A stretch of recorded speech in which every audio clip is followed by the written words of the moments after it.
السلام علیکم ورحمۃ اللہ وبرکاتہ۔ بسم اللہ الرحمن الرحیم۔ اور وہاں سے چل کر جب آپ مقام صفرہ پر پہنچے تو بس بس اور عدی نے آ کر آپ کو قریش کی روانگی کی اطلاع دی۔ اس وقت آپ نے مہاجرین اور انصار کو مشورے کے لیے جمع فرمایا اور قریش کی اس شان سے روانگی کی خبر دی۔ حضرت ابو بکر صدیق رضی اللہ تعالیٰ عنہ سنتے ہی فوراً کھڑے ہو گئے اور نہایت خوبصورتی کے ساتھ اظہار جان نثاری فرمایا اور بصر و چشم آپ کے اشارے کو قبول کیا اور دل و جان سے اطاعت کے لیے کمر بستہ ہو گئے۔ اس کے بعد عمر رضی اللہ تعالیٰ عنہ کھڑے ہوئے اور انہوں نے بھی نہایت خوبصورتی کے ساتھ اظہار جانثاری فرمائی۔ حضرت مقداد بن اسود رضی اللہ تعالیٰ عنہ کی جانثارانہ تقریر: یا رسول اللہ صلی اللہ علیہ وسلم، جس چیز کا اللہ نے آپ کو حکم دیا ہے اس کو انجام دیجیے، ہم سب آپ کے ساتھ ہیں۔ اللہ کی قسم، ہم بنی اسرائیل کی طرح یہ ہرگز نہ کہیں گے کہ اے موسیٰ تم اور تمہارا رب جا کر لڑ لو، ہم تو یہیں بیٹھے ہیں۔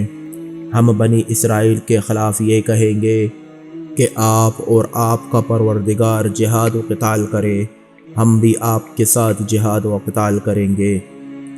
راوی حدیث عبداللہ بن مسعود رضی اللہ تعالیٰ عنہ فرماتے ہیں کہ میں نے اس وقت دیکھا کہ رسول اللہ صلی اللہ علیہ وسلم کا چہرہ انور فرت مسرت سے چمک اٹھا۔ ابن اسحاق کی روایت میں ہے کہ نبی کریم صلی اللہ علیہ وسلم نے مقداد کے لیے دعائے خیر فرمائی۔ ابو ایوب انصاری رضی اللہ تعالیٰ عنہ فرماتے ہیں کہ ہم مدینے میں تھے کہ رسول اللہ صلی اللہ علیہ وسلم نے ہم کو قافلہ ابی سفیان کی خبر دی اور فرمایا کہ اگر تم اس کی طرف خروج کرو تو عجب نہیں کہ اللہ تبارک و تعالی تم کو غنیمت عطا فرمائے۔ ہم نے عرض کیا بہتر ہے اور روانہ ہو گئے۔ جب ایک دن کا راستہ طے کر چکے تب آپ نے ہم کو مکہ سے قریش کے روانہ ہونے کی خبر دی اور جہاد و قتال کے لیے تیار ہو جانے کا اشارہ فرمایا۔ بعض لوگوں نے کچھ تأمل کیا کیونکہ گھر سے اس ارادے سے نہ چلے تھے۔ حضرت مقداد کھڑے ہوئے اور اظہار جانثاری فرمائی: کاش ہم سب ایسا ہی کہتے جیسے مقداد نے کہا، یعنی کاش ابتدائی سے ہم سب ایسا ہی کہتے، اس لیے کہ بعد میں پھر سب نے یہی کہا۔ دلوں میں سب کے وہی تھا جو حضرت مقداد رضی اللہ تعالیٰ عنہ فرما رہے تھے۔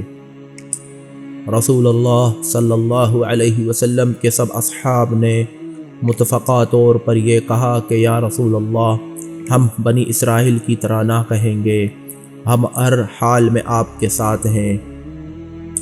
باوجود اس کافی اور شافی جواب کے آپ نے تیسری بار پھر یہی ارشاد فرمایا: اے لوگوں، مجھ کو مشورہ دو۔ سردار انصار سعد بن معاذ رضی اللہ تعالیٰ عنہ نبی اکرم صلی اللہ علیہ وسلم کے اس بلیغ اشارے اور دقیق نقطے کو سمجھ گئے اور فوراً عرض کیا: یا رسول اللہ صلی اللہ علیہ وسلم، شاید روئے سخن انصار کی طرف ہے۔ آپ نے فرمایا ہاں۔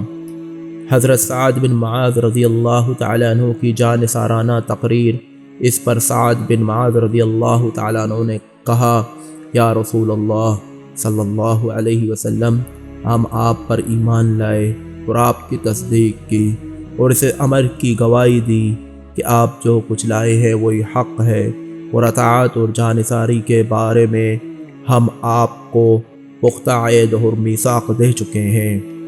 یا رسول اللہ صلی اللہ علیہ وسلم، آپ مدینہ سے کسی اور ارادے سے نکلے تھے اور اللہ تبارک و تعالی نے دوسری صورت پیدا فرما دی۔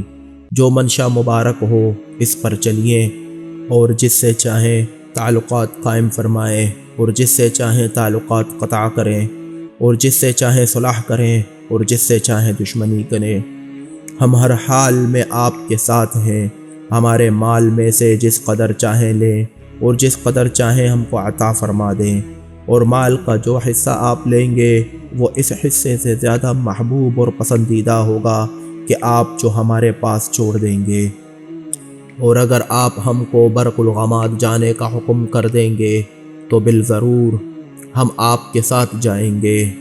قسم ہے اس پاک ذات کی جس نے آپ کو حق دے کر بھیجا ہے، اگر آپ ہم کو سمندر میں کود پڑنے کا حکم دیں گے تو ہم اسی وقت سمندر میں کود پڑیں گے، اور ہم میں ایک شخص بھی پیچھے نہ رہے گا۔ ہم دشمنوں سے مقابلہ کرنے کو مکروہ نہیں سمجھتے، البتہ ہم لڑائی کے وقت بڑے صابر اور مقابلے کے سچے ہیں، اور اللہ تبارک و تعالی سے امید ہے کہ اللہ رب العزت ہم سے آپ کو وہ چیز دکھائے گا جس کو دیکھ کر آپ کی آنکھیں ٹھنڈی ہوں گی۔ بس اللہ کے نام پر ہم کو لے کر چلتے رہیں۔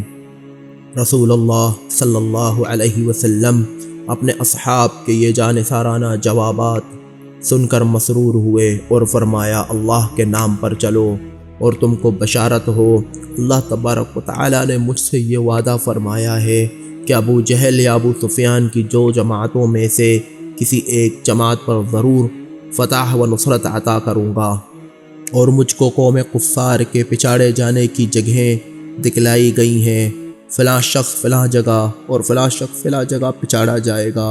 وقال اللہ تعالی، ترجمہ، اور اس وقت کو یاد کرو جب اللہ تم سے یہ وعدہ کرتا تھا کہ کافروں کی دو جماعتوں میں سے ایک جماعت تم کو دے گا، اور تم یہ پسند کرتے ہو کہ غیر ذی شوکت جماعت تم کو ملے، اور اللہ رب العزت کا ارادہ یہ ہے کہ حق کو اپنی آیت سے ثابت کرے اور کافروں کی جڑ کاٹ دے، تاکہ حق کا حق ہونا اور باطل کا باطل ہونا ظاہری طور پر واضح ہو جائے۔ ادھر نبی کریم صلی اللہ علیہ وسلم نے صحابہ کو یہ خبر دی کہ مجھ کو قوم کے پچاڑے جانے کی جگہیں دکھلائی گئیں، اور ادھر مکۃ المکرمہ میں رسول اللہ صلی اللہ علیہ وسلم کی پھوپھی عاتقہ بنت عبد المطلب نے زمزم غفاری کے مکہ پہنچنے سے پہلے یہ خواب دیکھا کہ ایک شتر سوار آیا اور اب تک میں اونٹ بٹھا کر با آواز بلند یہ پکار رہا ہے، اے اہل غدر، اپنے مقتل اور پچڑنے کی جگہ کی طرف 3 دن میں نکل جاؤ۔ لوگ اس کے ارد گرد جمع ہو گئے، پھر وہ اپنا اونٹ لیے ہوئے مسجد حرام میں گیا اور پھر یہی آواز دی۔ اس کے بعد جیل ابی قبیس پر چڑھا اور اوپر سے پتھر کی ایک چٹان پھینکی۔ جب وہ چٹان پہاڑ کے دامن میں پہنچی تو چور چور ہو گئی، اور مکہ کا کوئی گھر ایسا نہ رہا جس میں اس کا کوئی ٹکڑا جا کر نہ گرا ہو۔ عاتقہ نے یہ خواب اپنے بھائی حضرت عباس رضی اللہ تعالیٰ عنہ سے ذکر کیا اور کہا، اے میرے بھائی، خدا کی قسم آج میں نے یہ خواب دیکھا ہے اور اندیشہ ہے کہ تیری قوم پر کوئی بلا اور مصیبت آنے والی ہے، دیکھو اس خواب کو کسی سے بیان نہ کرنا۔ عباس گھر سے باہر نکلے اور اپنے دوست ولید بن عتبہ سے اس خواب کا ذکر کیا اور یہ تاکید کی کہ اس خواب کا کسی اور سے ذکر نہ کرنا، مگر ولید نے اپنے باپ عتبہ سے اس خواب کا لفظ بلفظ تذکرہ کیا۔ اسی طرح بات تمام مکہ میں پھیل گئی۔ دوسرے تیسرے روز حضرت عباس مسجد حرام میں گئے تو دیکھا ابو جہل ایک مجمع کے ساتھ بیٹھا ہوا ہے۔ ابو جہل نے حضرت عباس کو دیکھتے ہی کہا، اے ابو فضل، تمہارے مرد تو نبوت کے مدعی تھے ہی، اب تمہاری عورتیں بھی نبوت کا دعویٰ کرنے لگی، میں نے دریافت کیا کیا بات ہے؟ ابو جہل نے کہا، عاتقہ نے خواب کا ذکر کیا۔ اسی کے بعد زمزم غفاری ابو سفیان کا پیام لے کر اس شان سے مکہ میں پہنچا کہ پراہن چاک ہے اور اونٹ کی ناک کٹی ہوئی ہے، اور یہ پکارتا آ رہا ہے کہ ایک گروہ قریش اپنے کاروان کی خبر لو اور جلد از جلد ابو سفیان کے قافلے کی مدد کو پہنچو۔ یہ خبر سنتے ہی قریش پورے ساز و سامان کے ساتھ مکہ سے نکل کھڑے ہوئے اور بدر میں پہنچ کر خواب کی تعبیر بحالت بیداری آنکھوں سے دیکھ لی۔ موسیٰ بن عقبہ کی روایت میں ہے کہ زمزم غفاری جب مکہ آیا تو قریش کو عاتقہ کے خواب سے ڈر پیدا ہو گیا، غرض یہ کہ قریش پورے ساز و سامان کے ساتھ گاتے بجاتے روانہ ہوئے۔ جب مقام جحفہ میں پہنچے تو جہیم بن سلت نے یہ خواب دیکھا کہ ایک شخص گھوڑے پر سوار ہے اور ایک اونٹ اس کے ہمراہ ہے۔ وہ آ کر کھڑا ہوا اور یہ کہتا ہے، قتل ہوا عتبہ بن ربیعہ اور شیبہ بن ربیعہ، ابو الحکم بن حشام یعنی ابو جہل اور امیہ بن خلف فلاں فلاں۔ اس کے بعد اس شخص نے اونٹ کے ایک برچہ مار کر لشکر میں چھوڑ دیا۔ لشکر میں کوئی خیمہ ایسا نہ رہا جس پر اس کے خون کے چینٹے نہ پڑے ہوں۔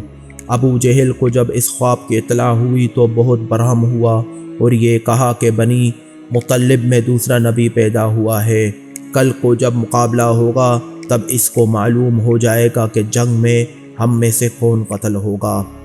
بسبس اور عدی، جن کو رسول اللہ صلی اللہ علیہ وسلم نے ابو سفیان کے قافلے کی جاسوسی کے لیے روانہ فرمایا تھا، جب مقام بدر پر پہنچے تو ایک ٹیلے کے نیچے جہاں ایک پانی کا چشمہ تھا اپنے اونٹوں کو بٹلایا۔ اتنے میں دو عورتیں دکھائی دیں جن میں سے ایک دوسری پر اپنے قرض کا تقاضا کرتی تھی، تو اس نے یہ کہا، کل یا پرسوں قریش کا قافلہ شام سے آنے والا ہے، اس وقت محنت و مزدوری سے جو کماؤں گی اس سے تیرا حق ادا کر دوں گی۔ مجدی بن عمر جوہینی بھی پانی کے چشمے پر موجود تھا اور یہ تمام گفتگو سن رہا تھا۔ جب قرض دار عورت نے قرض خواہ عورت سے یہ کہا کہ کل یا پرسوں قریش کا قافلہ آنے والا ہے، اس وقت قافلے کا کچھ کام کر کے تیرا حق ادا کر دوں گی، تو مجدی نے یہ کہا، سچ کہتی ہے، اور یہ کہہ کر بیچ بچاؤ کرا دیا۔ بسبس اور عدی رضی اللہ تعالیٰ عنہ یہ سنتے ہی اونٹ پر سوار ہو کر آپ کی خدمت میں حاضر ہوئے اور واقعے کی اطلاع دی۔ بسبس اور عدی رضی اللہ تعالیٰ عنہ کے چلے جانے کے بعد ابو سفیان رسول اللہ صلی اللہ علیہ وسلم کی نقل و حرکت کی خبر لینے کی غرض سے اس مقام پر پہنچا اور مجدی بن عمر سے دریافت کیا کہ کیا تم نے کسی کو یہاں آتے جاتے دیکھا؟ مجدی نے کہا، کسی کو نہیں دیکھا، صرف دو سواروں کو دیکھا کہ اس ٹیلے کے نیچے آ کر اونٹ بٹلائے اور پانی پلایا اور مشکیزہ پانی سے بھر کر چل دیے۔ ابو سفیان فوراً اس مقام پر پہنچا۔ وہاں کچھ مینگنیاں پڑی تھیں۔ ایک مینگنی کو اٹھا کر توڑا سا، اس میں سے ایک گٹلی برآمد ہوئی۔ ابو سفیان نے اس گٹلی کو دیکھ کر کہا، خدا کی قسم، یثرب مدینے کی کھجور کی گٹلی ہے۔ فوراً وہاں سے واپس ہوا اور قافلے کا رخ بدل دیا اور ساحل کے راستے سے قافلے کو بچا کر صحیح سالم لے گیا اور قریش کو یہ پیغام دے کر بھیجا، یعنی تم صرف اس لیے نکلے تھے کہ قافلے کو اور اپنے آدمیوں کو اور اپنے اموال کو بچا لو، اللہ نے سب کو بچا لیا، لہذا تم سب مکہ واپس چلے جاؤ۔ ابو جہل نے کہا، جب تک ہم بدر پہنچ کر 3 دن تک کھا پی کر اور گا بجا کر خوب مزے نہ اڑا لیں، اس وقت تک ہرگز واپس نہ ہوں گے۔ اخنس بن شریق سردار بنی زہرہ نے کہا، اے بنی زہرہ، تم فقط اپنے اموال کی حفاظت کے لیے نکلے تھے، تو اللہ نے تمہارے اموال بچا لیے، اب ہمیں لڑنے کی ضرورت نہیں۔ بے وجہ ہم کو ہلاکت میں پڑنے کی کیا ضرورت ہے، جیسا کہ یہ شخص ابو جہل کہتا ہے، لہذا تم واپس ہو جاؤ۔ قبیلہ بنی زہرہ کے تمام لوگ اپنے سردار اخنس بن شریق کے کہنے سے واپس ہو گئے اور بنی زہرہ میں سے کوئی شخص بھی بدر میں شریک نہیں ہوا، اور دیگر بعض نے بھی یہی کہا کہ جب ہمارا قافلہ صحیح سالم بچ گیا تو اب جنگ کی کیا ضرورت رہی، مگر ابو جہل نے کسی کی ایک نہ سنی اور بدر کی طرف روانہ ہوا۔ ادھر رسول اللہ صلی اللہ علیہ وسلم اپنے اصحاب کے ساتھ بدر پہنچ گئے، مگر قریش نے پہلے پہنچ کر پانی کے چشمے پر قبضہ کر لیا اور مناسب موقعوں کو اپنے لیے چانٹ لیا، بخلاف مسلمانوں کے کہ ان کو نہ پانی ملے اور نہ جگہ مناسب ملی۔ ریتیلا میدان تھا جہاں چلنا ہی دشوار تھا، ریت میں پیر دس دس جاتے تھے۔ حق جل علا نے باران رحمت نازل فرمائی جس سے تمام ریت جم گئی اور پانی جمع کرنے کے لیے مسلمانوں نے چھوٹے چھوٹے حوض بنائے تاکہ پانی وضو اور غسل کے کام آ سکے۔ سورہ انفال میں حق جل شانہ نے اس احسان کو ذکر فرمایا ہے۔ ترجمہ: اور اللہ رب العزت نے تم پر آسمان سے پانی برسایا تاکہ تم کو پاک کر دے اور تم سے شیطان کی گندگی دور کر دے اور تاکہ تمہارے دلوں کو مضبوط کر دے اور تمہارے قدموں کو جما دے۔ یہ پانی اگرچہ مسلمانوں اپنی ضرورت کے لیے جمع کیا تھا، مگر نبی اکرم رحمت عالم رافت مجسم صلی اللہ علیہ وسلم نے اپنے دشمنوں اور خون کے پیاسوں کو اس سے پینے کی اجازت دی۔ جب شام ہوئی تو رسول اللہ صلی اللہ علیہ وسلم نے حضرت علی، زبیر بن عوام، سعد بن ابی وقاص اور چند صحابہ کو قریش کی خبر لینے کے لیے روانہ فرمایا۔ اتفاق سے اس کے 2 غلام ہاتھ آ گئے، ان کو پکڑ لائے اور دریافت کرنا شروع کیا۔ رسول اللہ صلی اللہ علیہ وسلم نماز پڑھ رہے تھے۔ ان غلاموں نے کہا، ہم قریش کے سقے ہیں، پانی لانے کے لیے نکلے ہیں۔ ان لوگوں نے ان کے کہنے کا کچھ یقین نہ آیا اور یہ سمجھ کر ان کو کچھ مارا کہ شاید مار پیٹ کے خوف سے ابو سفیان کا کچھ حال بتلائیں۔ جب ان پر کچھ مار پڑی تو کہنے لگے کہ ہم ابو سفیان کے آدمی ہیں، اور یہ سن کر ان لوگوں نے مارنا چھوڑ دیا۔ رسول اللہ صلی اللہ علیہ وسلم جب نماز سے فارغ ہوئے تو فرمایا کہ جب ان غلاموں نے سچ بولا تو تم نے ان کو مارا، اور جب جھوٹ کہا تو چھوڑ دیا۔ اللہ کی قسم یہ قریش کے آدمی ہیں، یعنی ابو سفیان کے امراہیوں میں سے نہیں۔ آپ صلی اللہ علیہ وسلم نے فرمایا، کتنے لوگ ہیں؟ جواب دیا کہ بہت ہیں۔ آپ نے فرمایا، ان کی تعداد کتنی ہے؟ غلاموں نے کہا، ہم کو ان کی شمار اور تعداد معلوم نہیں۔ آپ نے فرمایا، روزانہ کھانے کے لیے کتنے اونٹ ذبح کرتے ہیں؟ جواب دیا کہ ایک دن 9 اور ایک دن 10۔ آپ نے فرمایا، یا 1000 اور یا 900 کے درمیان ہیں۔ اس کے بعد آپ نے دریافت کیا کہ سرداران قریش میں سے کون کون ہے؟ انہوں نے کہا کہ عتبہ، شیبہ، بسران ربیعہ، ابو بختری بن ہشام، حکیم بن حزام، نوفل بن خویلد، حارث بن عامر، طعیمہ بن عدی، نضر بن حارث، زمعہ بن اسود، ابو جہل بن ہشام، امیہ بن خلف، نبیہ اور منبع بن فسران، حجاج، سہیل بن عمر اور عامر بن عبرود۔ یہ سن کر آپ اصحاب کی طرف متوجہ ہوئے اور یہ فرمایا کہ مکہ نے آج اپنے تمام جگر گوشوں کو تمہارے طرف پھینک دیا ہے۔ الغرض اس طرح آپ نے قریش کا حال معلوم کیا۔ اگلی ویڈیو میں انشاءاللہ تبارک و تعالی جنگ کی تیاری کے بارے میں آئے گا۔ اسی کے ساتھ میں آپ سب سے اجازت چاہتا ہوں، ملیں گے انشاءاللہ تبارک و تعالی اپنی اگلی ویڈیو میں۔ السلام علیکم ورحمۃ اللہ تعالی وبرکاتہ، فی امان اللہ۔